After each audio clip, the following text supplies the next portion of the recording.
अमरनाथ की एक कथा कैलाश पर्वत से शुरू होती है। एक बार माता पार्वती ने भगवान शिव से उन रुद्र की मोतियों की माला के बारे में पूछा, जिसे उन्होंने अपने सिर पर धारण किया हुआ था।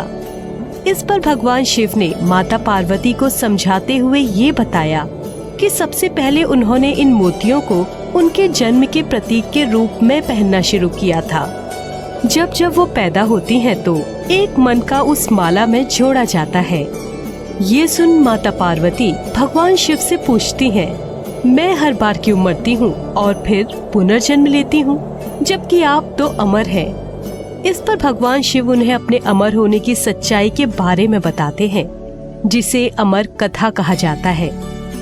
इस कहानी को सुनने के लिए माता पार्वती काफी उत्सुक हो जाती हैं और बाबा भोलेनाथ से उसे सुनाने के लिए कहती हैं। वहीं भगवान शिव नहीं चाहते थे कि कोई भी उनके द्वारा बताए गए जीवन और मृत्यु के रहस्यों को सुने, इसलिए उन्होंने इस कहानी को सुनाने के लिए सुनसान गुफा में जाने का फैसला किया, ताकि कोई भी आम व्यक्ति या देवता वहां पर आसानी से न पहुंच पाए।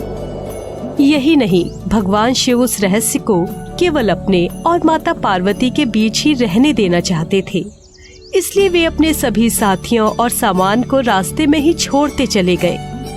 गुफा की ओर जाते समय बाबा भोलेनाथ ने अपने बैल नंदी को पहलगांव में छोड़ दिया, जबकि अपनी जटा के अर्धचंद्राकार को चंदनवाड़ी में ही रहने दिया। जिस सांप को वो अपने गले में लपेटते थे उसे शेषनाग में छोड़ दिया।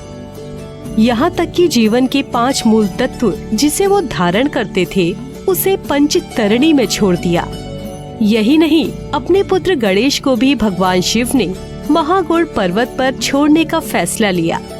ये सारे वही सामान हैं जो भक्तों को अमरनाथ की यात्रा के दौरान रास्ते में मिल जाते हैं। इस कथा को सुनाने से पहले बाबा भोलेनाथ पूरी तरह से ये सुनिश्चित करना चाहते थे कि कहीं कोई जीव उनके द्वारा बताई जाने वाली अमरता की कहानी को सुन न सके, इसलिए उन्होंने कालाग्नि रुद्र की रचना की।